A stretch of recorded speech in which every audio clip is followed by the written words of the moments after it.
ইমাম বুখারীর উস্তাদ হজে গিয়েছিলেন, হজ বিশ্বনবীর কবর জিয়ারত শেষে হজ করে ফিরতেছেন। হঠাৎ তিনি দেখতে পেলেন মরুভূমিতে কাপড় জড়িয়ে, চাদর জড়িয়ে এক বৃদ্ধা মহিলা শুয়ে আছে। গল্পটার নাম হচ্ছে আল মুতাকাল্লিমাতু বিল কোরআন, মানে যে নারী সবসময় শুধু কোরআন দিয়ে কথা বলে। গল্পের নাম কি? যে নারী শুধু কি দিয়ে কথা বলে? কোরআন দিয়ে কথা বলে। হজ করে ফিরতেছেন, হঠাৎ দেখেন এক বৃদ্ধা মহিলা, বয়স্ক মহিলা চাদর গায়ে দিয়ে শুয়ে আছে। তো এটা অনেক বড় একটা কনভারসেশন, আমি কনভারসেশনটা আপনাদেরকে শোনাই। উনি কাছে গেলেন, যে সালাম দিলেন, আসসালামু আলাইকুম রাহমাতুল্লাহ। সালামের উত্তরে বৃদ্ধা মহিলা স্বাভাবিকভাবে উত্তর না দিয়ে একটা কোরআনের আয়াত তেলাওয়াত করলেন। তিনি তেলাওয়াত করলেন, সালামুন কাওলাম মির রাব্বির রহিম, মানে দয়াময় প্রতিপালক আল্লাহর পক্ষ থেকে তোমার প্রতিও সালাম। এটা একটা কোরআনের আয়াত, কিন্তু এটা দিয়ে উত্তর হয়ে যায় সালামের। কি বলেন? আচ্ছা, গেল। এবার আব্দুল্লাহ ইবনে মুবারক জিজ্ঞেস করলেন, মাযা তাসনাঈনা ফি হাযাল মাকান, এখানে কি করেন আপনি? কি করতেছেন একা একা? এই প্রশ্নের উত্তরও ভদ্রমহিলা একটা কোরআনের আয়াত তেলাওয়াত করে দিলেন। উনি তেলাওয়াত করলেন, ওয়ামাই ইউদ্লিল ফালা হাদিয়া লাহ, মানে আল্লাহ যার পথ ভুলায় দেয় তারে পথ দেখানোর কেউ নাই। মানে বুঝাইতে চাইলেন আমি পথ হারাই ফেলছি। কি বুঝাইতে চাইলেন? পথ হারাই ফেলছি, মানে উনি এমন ভাবে কোরআনের আয়াত চুজ করে যাতে উত্তর হয়ে যায়। তো এবার উনি জিজ্ঞেস করলেন, আইনা তুরিদিন, তো পথ হারাই ফেলছেন তো বুঝলাম, আয়াত থেকে এটা বোঝা যায়, তো আপনি কোথায় যাচ্ছেন? ডেস্টিনেশন কোথায়? উনি আবার একটা আয়াত তেলাওয়াত করলেন, সুবহানাল্লাযী আসরা বিআবদিহি লাইলাম মিনাল মাসজিদিল হারামি ইলাল মাসজিদিল আকসা। রাসূল সাল্লাল্লাহু আলাইহি ওয়াসাল্লাম মেরাজের আগে যে ইসরা হয়েছিল, মসজিদুল হারাম থেকে মসজিদুল আকসায় রাসূল সাল্লাল্লাহু আলাইহি ওয়াসাল্লামকে আল্লাহ নিয়েছিলেন, এটা তেলাওয়াত করলেন। তো বুঝাতে চাইলেন আমিও আপনার মতো হজে আসছিলাম মসজিদুল হারামে, আর যাচ্ছি মসজিদুল আকসা, মানে ফিলিস্তিন আমার বাড়ি। মসজিদুল আকসা কোন দেশে? ফিলিস্তিনে। আয়াত এমন ভাবে উনি পিক করেন যাতে করে উত্তর হয়ে যায়। উনি বোঝাতে চাইলেন আমিও হজ করতে এসেছিলাম, যাচ্ছি কোথায়? ফিলিস্তিন, মসজিদুল আকসা যে দেশে আছে। তো উনিও বুঝে গেলেন যে তাহলে আপনি মসজিদুল আকসায় যাচ্ছেন। এবার জিজ্ঞেস করলেন, আনতুম মুনযু কাম ফি হাযাল মাকান, তো এখানে একা একা পড়ে আছেন কয়দিন? আবার কোরআনের আয়াত, সালাসা লায়ালিন সাবিয়া, টানা 3 দিন 3 রাত এখানে আছে, এটা কোরআনের আয়াত একটা। আবার জিজ্ঞেস করলেন উনি, মা আরা মাআকি তাআমান তাআকুলিন, তো একা যে পড়ে আছেন আবার 3 দিন, তো আপনি খাচ্ছেন কি? বেঁচে আছেন কিভাবে? ভদ্রমহিলা আবার একটা আয়াত তেলাওয়াত করে দিলেন। তিনি পড়লেন, হুয়া ইউতঈমুনি ওয়া ইউসকিন, ইব্রাহিম আলাইহিস সালামের কথা, যে ওই আল্লাহ তাআলাই আমারে খাওয়ায়, আল্লাহই আমাকে পান করায়। আল্লাহ তাআলা ব্যবস্থা করেছেন আবার। তো এইবার উনি অবাক হচ্ছেন, আমি এত বড় মুহাদ্দিস আব্দুল্লাহ ইবনে মুবারক ইমাম বুখারীর উস্তাদ, আমি স্বাভাবিকভাবে কথা বলি আর যাই প্রশ্ন করি একটা আয়াত তেলাওয়াত করে দেয় আর ওটা দিয়ে উত্তর হয়ে যায়। কি মহিলার সন্ধান পেলাম? তো উনি বলতেছে, ফাবি আইয়ি শাইইন তাতাওয়াদ্দাইন, 3 দিন যে এখানে আছেন মরুভূমির বালুর মধ্যে, ওযু করেন কিভাবে? উনি আবার একটা আয়াত তেলাওয়াত করলেন, ফা ইন লাম তাজিদু মাআন ফাতায়াম্মামু সাঈদান তাইয়্যিবা, আল্লাহ এই আয়াতে বলেছেন যদি তোমরা পানি না পাও পবিত্র মাটি দিয়ে তায়াম্মুম করে নিও। তো বুঝাতে চাইলেন পানি নাই তো কি হয়েছে, বালু তো আছে, আমি তায়াম্মুম করে নামাজ পড়ি। আল্লাহু আকবার। এবার উনি বললেন, ইন্না মাইয়া তাআমান আলা তাকুলিন, আমার ব্যাগে তো কিছু খাবার আছে, আপনি কিছু খাবেন? আবার কোরআনের আয়াত, সুম্মা আতিম্মুস সিয়ামা ইলাল লাইল, আল্লাহ এক আয়াতে বলেছেন তোমরা রোজা ফজর থেকে শুরু করে সন্ধ্যা পর্যন্ত পূর্ণ করো। তো বুঝালেন আমি রোজা রাখছি। কি বুঝালেন? রোজা রেখেছি। এবার উনি একটু মাসালা খাটাইতে চাইলেন, ভাবলেন যে বুড়ি তুমি আমার সাথে শুধু কোরআন দিয়ে উত্তর দিচ্ছ, দাঁড়াও তোমাকে আমি আটকাইতেছি। উনি মাসালা খাটাইলেন যে ফাকুলতু লাহা লাইসা হাদা শাহরু রমাদান, রোজা রাখছেন মানে এটা তো রমজান মাস না, হজ করে ফিরতেছি আমরা জিলহজ মাসের শেষের দিক, কিসের রোজা? ওই মহিলা আবার একটা আয়াত তেলাওয়াত করলেন যে ওমান তাতাওয়া খায়রান ফা ইন্নাল্লাহা শাকিরুন আলিম, আমি রমজানের ফরজ রোজা তো রাখিনি, এখন আমি নফল রোজা রেখেছি। আয়াতের অর্থ হচ্ছে তোমরা নফল যা করো এগুলোর প্রতিদান আল্লাহ তোমাদের বুঝিয়ে দেবে। রমজান না ঠিক আছে জিলহজ, কিন্তু আমি কি রোজা রেখেছি? নফল রোজা। এইবার উনি ধরছেন মাসালা, এবার বলতেছে উবি হালান আল ইফতার ফিস সাফার, সফরে তো রোজা ভাঙা যায় আছে, রোজা তো ভাঙা যায়, খান একটু।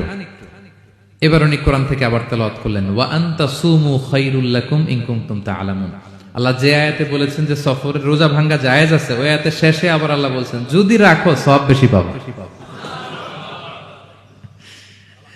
কেউ অসুস্থ হলে রোজা ভাঙবে, সফরে রোজা ভাঙবে, এই আয়াতের শেষে হচ্ছে ওয়া আনতা সুমু খায়রুল লাকুম ইন কুনতুম তা'লামুন, তবে রোজা যদি রাখো এটা ভালো যদি তোমরা বুঝতে। এবার উনি আর যাবে কোথায়, দিশেহারা হয়ে এবার জিজ্ঞেসই করে ফেলছে, লিমাদা লা তুকাল্লিমিনি মিসলা মা উকাল্লিমুকি। আচ্ছা মা, এবার বলেন, আমি আপনার সাথে যেভাবে কথা বলি আপনি এভাবে কথা বলেন না কেন?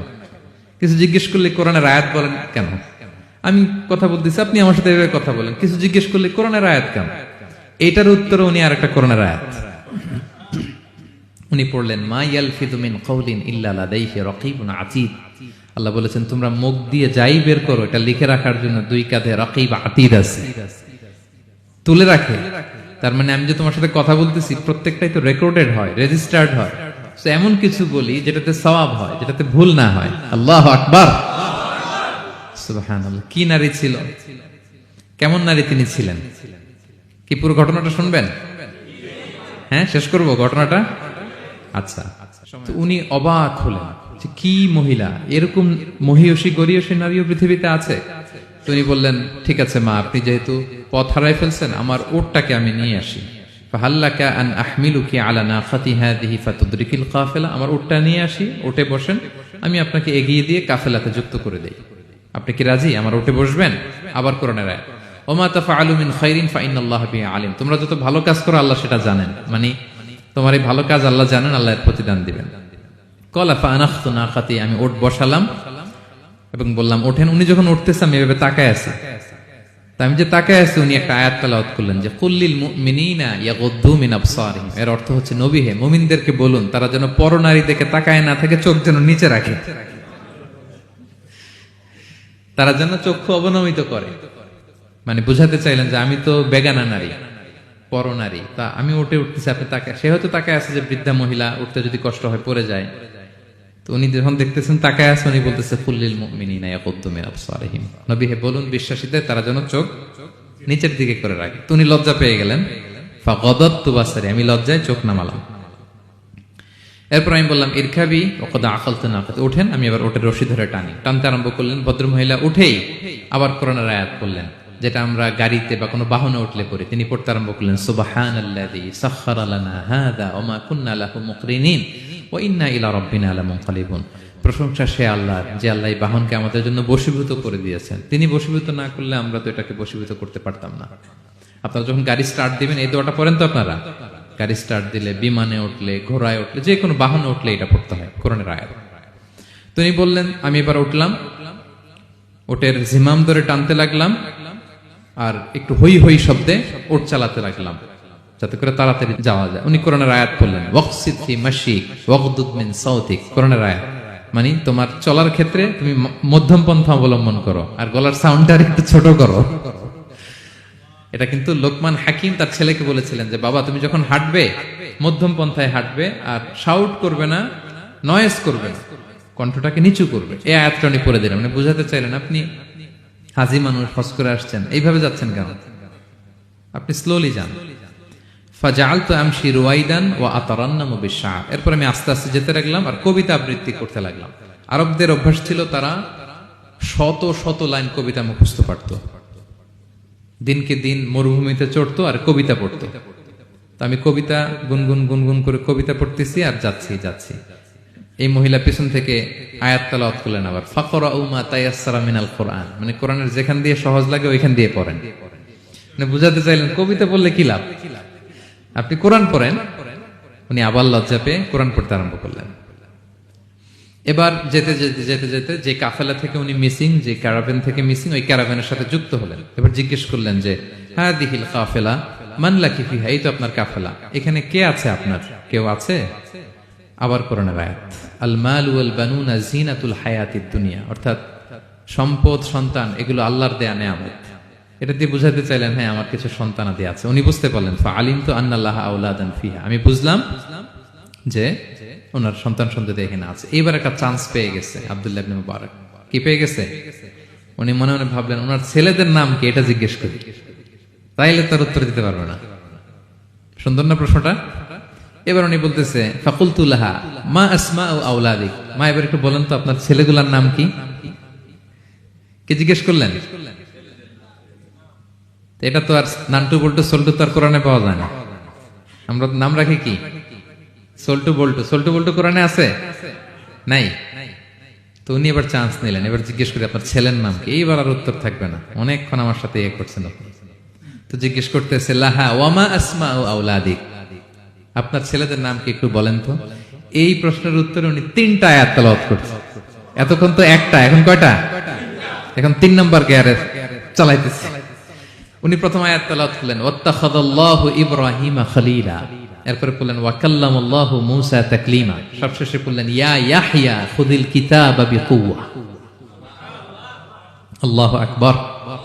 আমি ইব্রাহিমকে খলিল হিসেবে নিয়েছি, মুসাকে কালিমুল্লাহ বানিয়েছি, এবং ইয়াহইয়াকে বলেছি হে ইয়াহইয়া তুমি তাওরাত কিতাবকে শক্ত করে ধরো। তার মানে বুঝাতে চাইলেন আমার বড় ছেলের নাম ইব্রাহিম, পরের ছেলের নাম মুসা, ছোট ছেলের নাম ইয়াহইয়া। সুবহানাল্লাহ পড়বেন না? কি নারী ছিলেন, কোরআনের বাইরে যেন যাওয়া না লাগে, কোরআন থেকে ছেলেদের নাম চুজ করে রাখছেন। ছেলেদেরকে ডাকলে এই নামেই ডাকেন।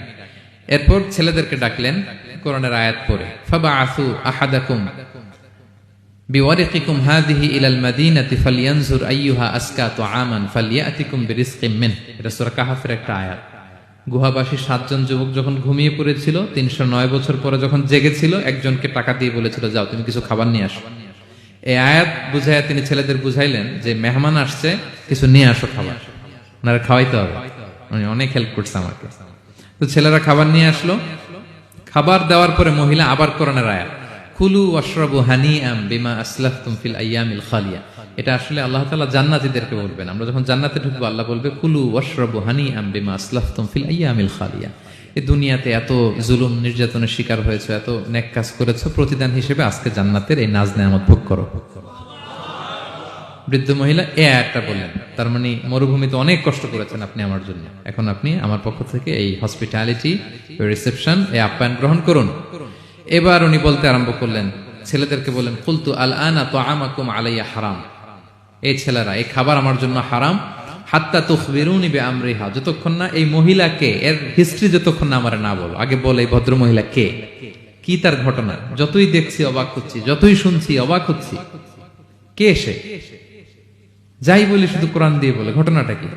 এবার ছেলেরা বলল ফাকুলু হাযিহি উম্মুনা, ইনি আমাদের মা। লাহা আরবাউনা সানা, ওনার বয়স 40 বছর। লাম তাতাকাল্লাম ইল্লা বিল কুরআন, জীবনে কোনোদিন কোরআন ছাড়া মুখ দিয়ে অন্য কোনো কথা বলেনি। মাখাফাতা আন তাযিল্লা ফায়াসখাতা আলাইহি আর-রাহমান, এই ভয়ে যে কোন কথায় আল্লাহ আবার নারাজ হয়ে যায়, আমার কোন কথায় আবার কোন ভুল হয়ে যায়, আমার কোন কথায় আবার রহমান আমার উপর নারাজ হয়ে যায়। এজন্য আমরা আমাদের জন্মের পরে জীবনে আমার মাকে কোরআন ছাড়া কোনো কথা বলতে শুনিনি। অবাক হলেন আব্দুল্লাহ ইবনে মুবারক, ইমাম বুখারীর উস্তাদ। উনি খাবার হাতে নিয়ে এবার বললেন যে উনি তো অনেক আয়াত বললো, এবার আমি একটা আয়াত বলি। খাবারটা নিয়ে উনি পড়তে আরম্ভ করলেন। ফাকুলতু, উনি বললেন, আমি বললাম যালিকা ফাদলুল্লাহি ইউতিহি মান ইয়াশা, এটা আল্লাহর বিশেষ অনুগ্রহ, ফজল, এটা আল্লাহ সবাইরে দেয়, যাকে চায় তাকে দেয়। সুবহানাল্লাহ পড়ে। এটা আল্লাহর বিশেষ অনুগ্রহ, তিনি সবাইকে দান করেন না, যাকে চান তাকে দেন। তোমাদের মা অনেক মহিয়সী গরিয়সী একজন মাতা তোমরা পেয়েছো। এই হচ্ছে ঘটনাটা। আল মুতাকাল্লিমাতু বিল কুরআন, যে নারী তার জীবনের পুরো সময়টা শুধু কোরআন দিয়ে কনভারসেশন করেছে।